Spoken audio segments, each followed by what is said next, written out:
Imi e seus amigos fizeram parte de uma geração de titãs, que construíram do zero o Estado de Israel e jamais alguém poderá superar estes feitos. E ele, que era uma pessoa bem conhecida e de autoridade inquestionável, foi sempre muito bem-vindo e aceito de forma calorosa em qualquer lugar, como se fosse um parente próximo. Com sua honestidade, integridade e seu intransigente caminho, nunca ofendeu ninguém e nunca usaria uma frase como, sim, você está certo, mas o caminho do Krav Maga é melhor. Este estilo de se expressar simplesmente não era de seu costume. O seu modo paternal e ingênuo de concordar com quem conversava, sempre sorrindo elegantemente, fazia com que o outro lado rapidamente não acreditasse mais em suas próprias palavras.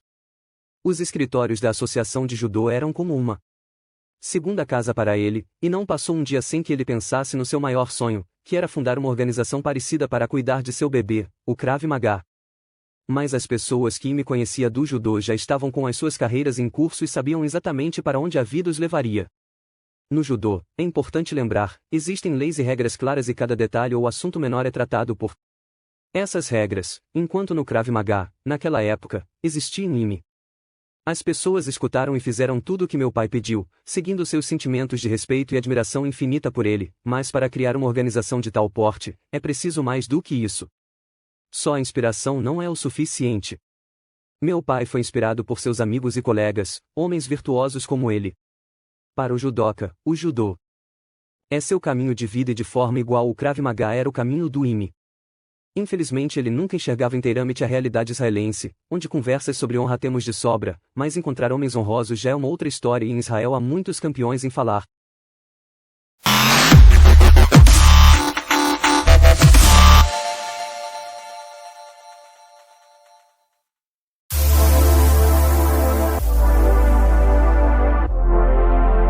Com a ajuda e apoio dos amigos, foram publicadas reportagens históricas nos jornais Jerusalem Post e na revista americana People Magazine, no dia 10 de junho de 1977.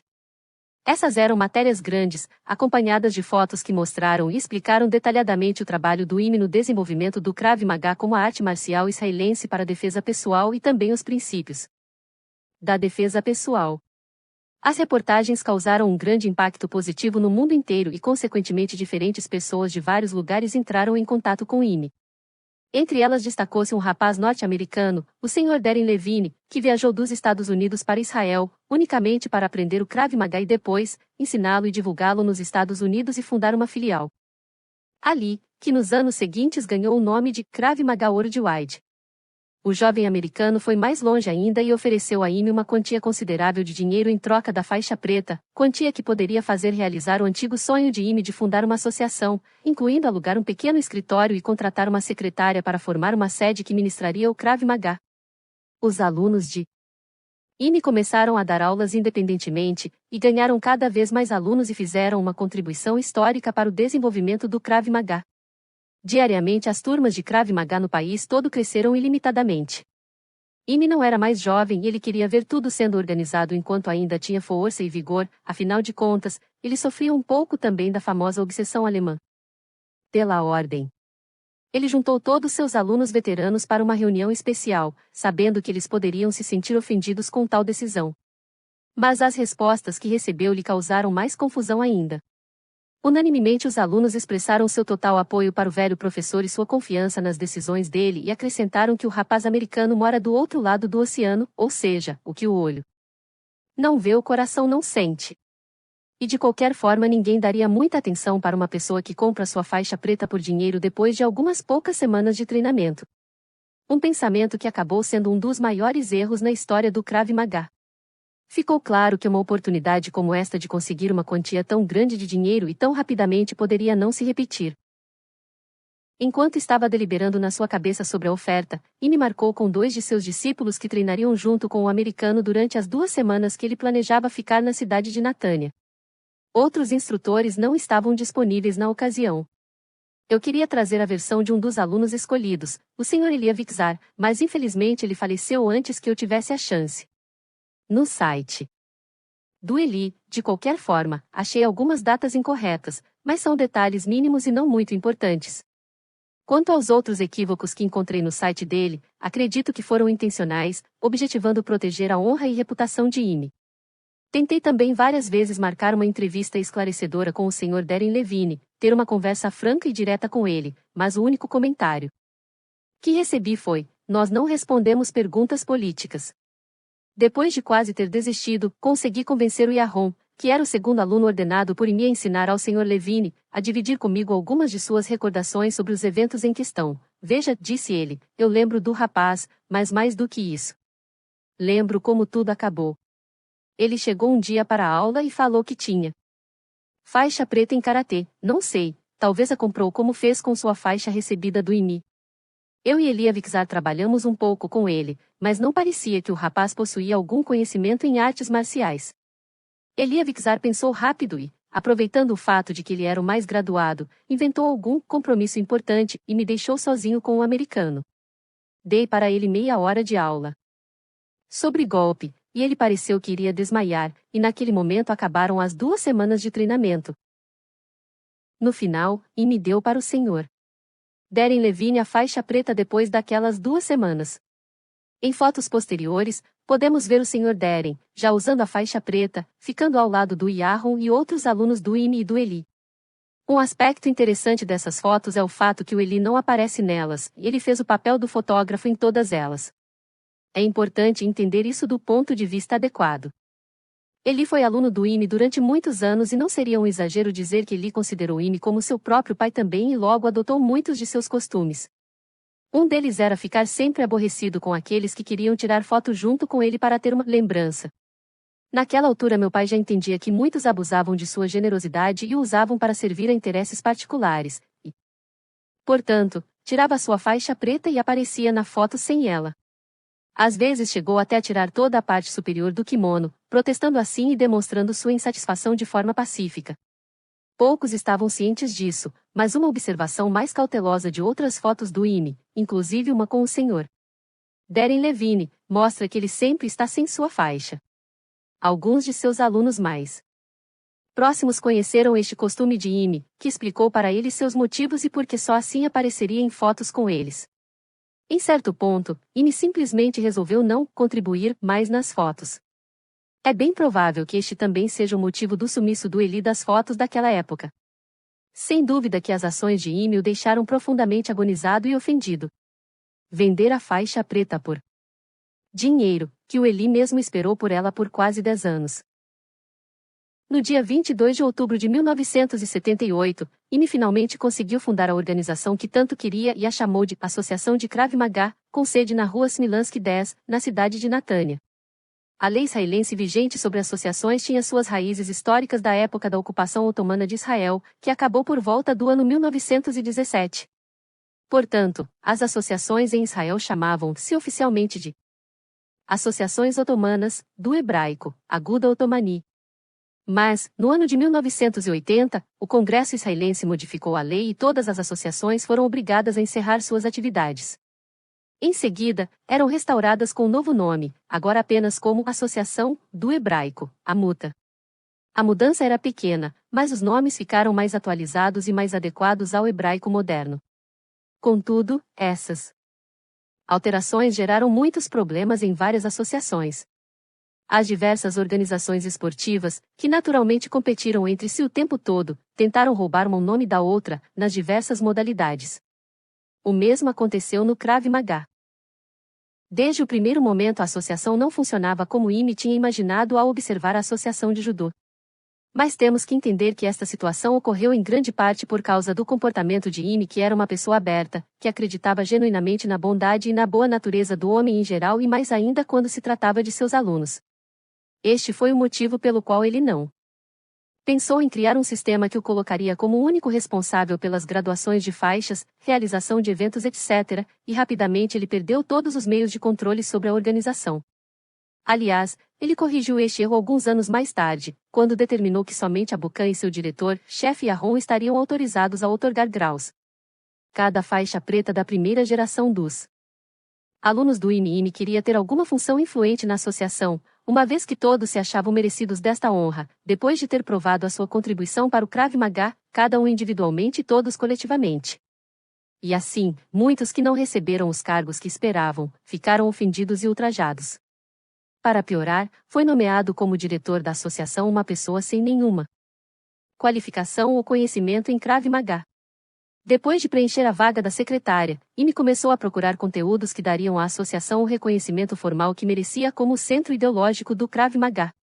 Amigos e colegas que viram a oportunidade de fazer um lucro, imediatamente saíram à caçada, como ratos que surgem de seus buracos ao cheirar o queijo.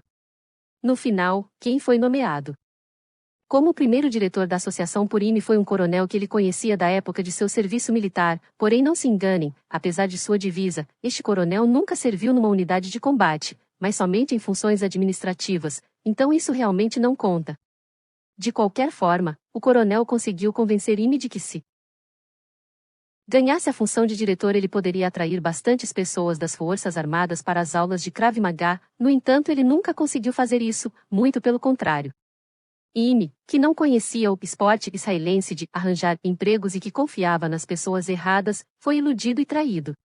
Ele nomeou esse coronel como diretor da associação e até lhe cedeu salário e cobriu suas despesas, só que a história não acaba por aqui.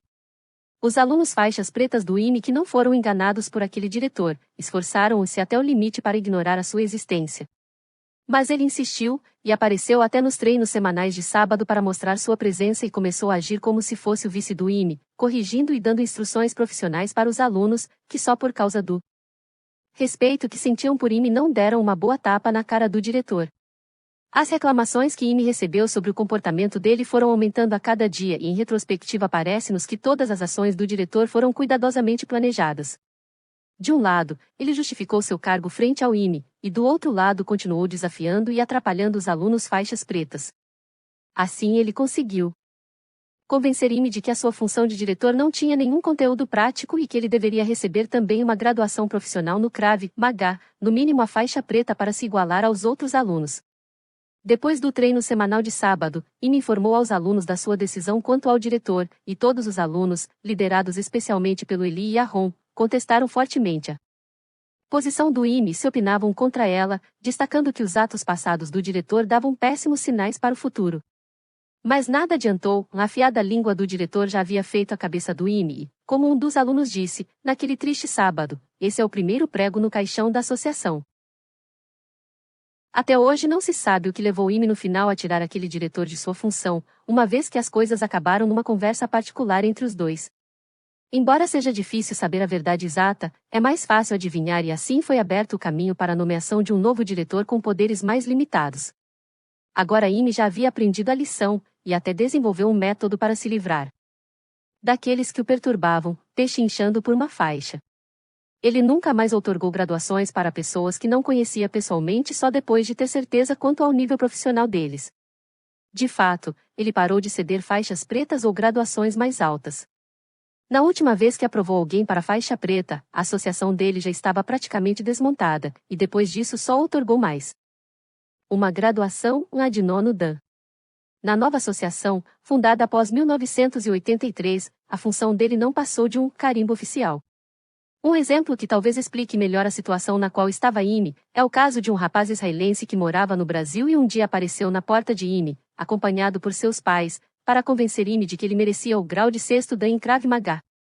Eu escutei uma conversa telefônica do Amy com um de seus discípulos mais próximos que por acaso conhecia também o rapaz do Brasil e Amy contava sobre o que ocorreu. E aí? Perguntou o discípulo do outro lado da linha, você deu para ele a graduação ou não? Olhe, disse meu pai, com sua forma diplomática de se expressar, falei para ele que ele está morando no Brasil nos últimos 10 anos, desde 1986, ninguém sabe o que exatamente ele está fazendo ali, comigo ele nunca treinou, tirando uma vez quando tinha 3 anos de idade e deixei ele brincar no meu tatami em Tel Aviv, então graduação não posso dar para ele, mas já que ele faz o que quer mesmo, para que precisa da minha aprovação? O que o rapaz do Brasil não sabia é que para já havia chegado o boato que ele está impedindo uma nação de quase 200 milhões de pessoas de praticar livremente o Krav Maga, depois de seguir o péssimo exemplo do Sr. Darren Levine dos Estados Unidos, que registrou o Krav Maga como marca registrada. Apesar de não demonstrar suas emoções, Amy estava furioso com isso. O mesmo rapaz brasileiro, aliás, publicou um livreto no qual ele se declara membro de um grupo secreto de 13 pessoas treinadas pelo meu pai, além de ser um condecorado soldado no exército israelense. Na verdade, o exército não o aceitou porque ele sofre de uma alergia perigosa. Se não bastasse tudo isso, o rapaz também afirma ter milhões de alunos em Israel. No início, a maior parte dos alunos do meu pai não entendeu a importância de ter uma associação organizada e registrada, com documentos oficiais e instituições internas como comitê de graduação, comitê profissional, etc. Todos viram o Krav Maga crescendo cada dia mais com a ajuda dos 10 primeiros alunos do IME, que levaram o Krav Maga para todos os cantos do país, atraindo mais alunos e abrindo mais lugares para treinar. Já no ano de 1971, IME realizou o primeiro curso para a formação de instrutores de Krav Maga para os 10 primeiros alunos, com a participação e apoio do Instituto Wingate. Portanto, a afirmação que Krav Maga é do IME foi certa, e se IME quiser se aposentar, assim todos disseram, então ele colocará um sucessor que seria a autoridade máxima até a próxima alteração. A verdade é que todos, menos uma pessoa, aceitaram Eli como sucessor natural do IME.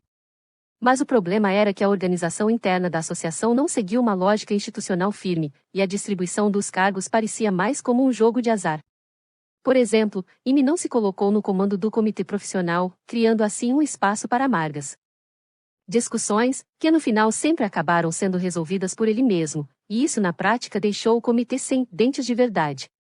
Um elemento agravante da situação foi que a pessoa que chefiou o comitê profissional nunca demonstrou uma capacidade física de qualidade e, sobre uma parte das técnicas, como chutes e socos, não tinha domínio nenhum. Os membros do comitê de graduação não tiveram êxito maior e não conseguiram impedir a inapropriada concessão de graus e faixas. Os alunos da geração mais nova, que estavam na faixa verde ou azul, se esforçaram também para pegar um pedaço do bolo, por menor que fosse, e a organização derrubou-se antes mesmo de se erguer. Para Eli, ficou óbvio que, com tanta política suja em jogo, ele não iria ganhar a sucessão do IME, daí iniciou-se em seu próprio caminho.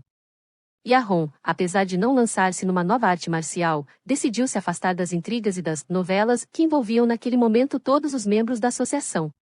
Diariamente foi nomeado um outro chefe, todos com fala mansa e postura de executivos, mas com zero conhecimento sobre IME e seus ensinamentos.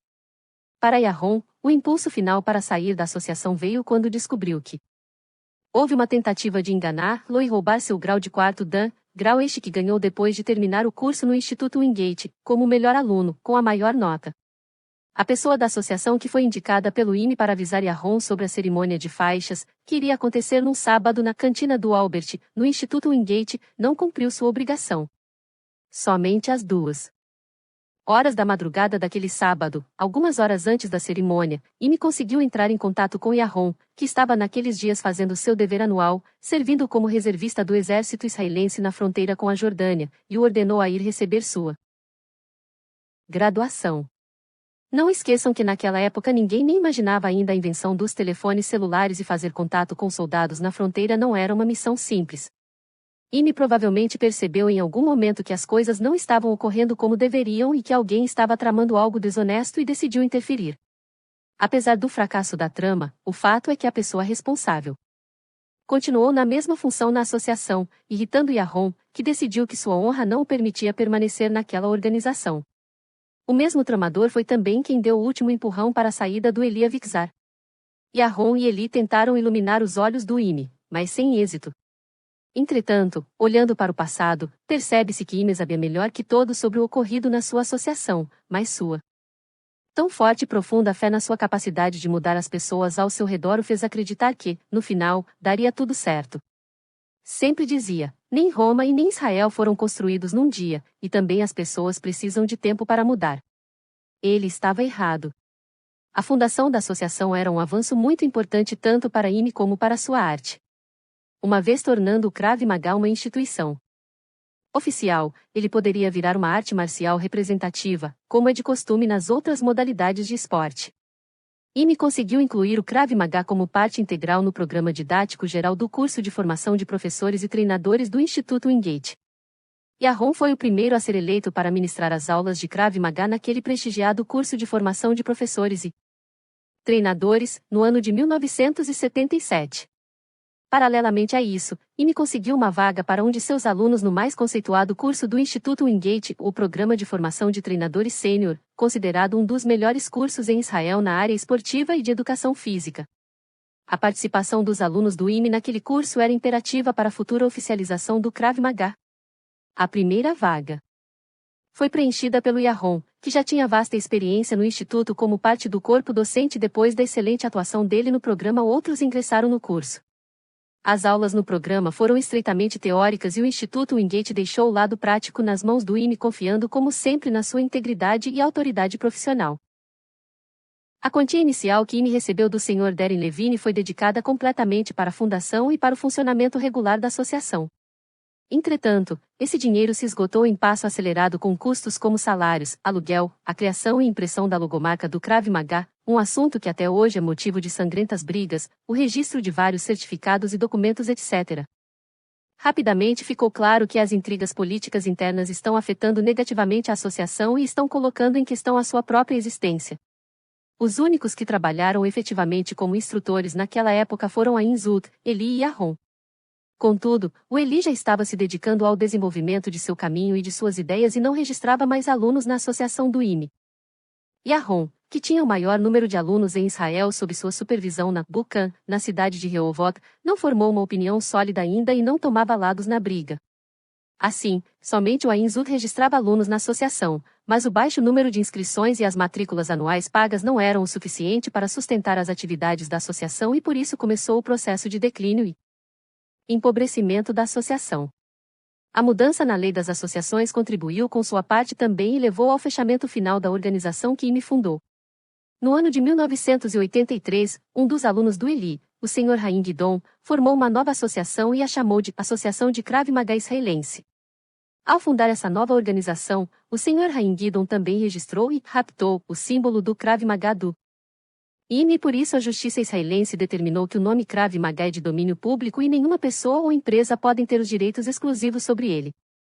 O Sr. Haim Guidon convidou o IME para assumir a função de presidente da nova associação, com a intenção de que IME servisse como um selo oficial da associação, porém, na realidade, não teria voz nela e não exerceria nenhuma função no seu gerenciamento financeiro ou outro. Mas IME, que desejava muito deixar alguma organização que concentrasse todo o Krav Maga, assinou no final como presidente da nova associação que nem era dele, e esta foi a última pedra na tumba da associação original. Contudo, algumas das ações futuras do IME indicam que ele nunca se viu como uma parte integrante desta nova associação. Dos primeiros alunos IME, somente o Ain Zut e o Eyal Yanilov ingressaram na associação. O último não fazia parte do grupo original de alunos, mas sua entrada teria um impacto histórico no futuro. Mas também a entrada desses dois era por tempo limitado, por causa de disputas territoriais. O gerenciamento da associação não estava mais agora nas mãos do IME, e sua única função foi assinar e aprovar os diplomas e certificados outorgados pela associação. As brigas internas afastaram todas as pessoas que queriam continuar a praticar o verdadeiro e original Krav Maga do IME, uma situação que continua até hoje. Os alunos mais antigos do IME enfrentaram um outro problema também. Dentro da academia do IME todos se conheciam e a história e qualidade profissional de cada um era conhecida por todos, não havia como se esconder. Mas agora, pessoas que dedicaram décadas para se aprimorar e controlar a arte, encontrarão-se de repente confrontando uma organização que estava se ajustando para eliminar o caminho do IME e do Krav Maga. Somente os alunos da segunda geração, pupilos do Eli e Yahon, juntaram-se à associação e geralmente fizeram isso por motivos pessoais e de autoglorificação. Os treinos do IME com seus alunos mais graduados pararam, primeiro porque não existia mais um lugar para treinar e Eli recusou-se a liberar sua academia para os treinos semanais aos sábados, e segundo, IME já não era mais uma pessoa jovem e sua força e vigor para subir no tatame e ministrar aulas intensivas estava se esgotando rapidamente. Eli, declaradamente, retirou-se da função de braço direito do IME e os outros discípulos pioneiros não aceitavam que os alunos com níveis bem menores de conhecimento profissional, que estavam de fato gerenciando a associação, agora, também ministrassem as aulas, e lentamente afastaram-se para regiões mais remotas do país. Essa diáspora voluntária dos alunos antigos só fortaleceu a posição dos alunos novos na associação, que obviamente não gostavam de sentir os olhos daqueles fantásticos profissionais da primeira geração os vigiando o tempo todo, e preferiam vê-los sumindo com a névoa do esquecimento. Assim iniciou-se também o rapto profissional da arte marcial do grande fundador Emily Schenfeld. E muito mais teríamos a dizer, mas para o vídeo não ficar ainda mais longo iremos parar por aqui. Obrigada por assistir e fique sempre no caminho do IME. O conteúdo desse vídeo foi extraído do livro O Gênesis do Krav Maga, que tem como autores Jeffrey Tushman e George Myers.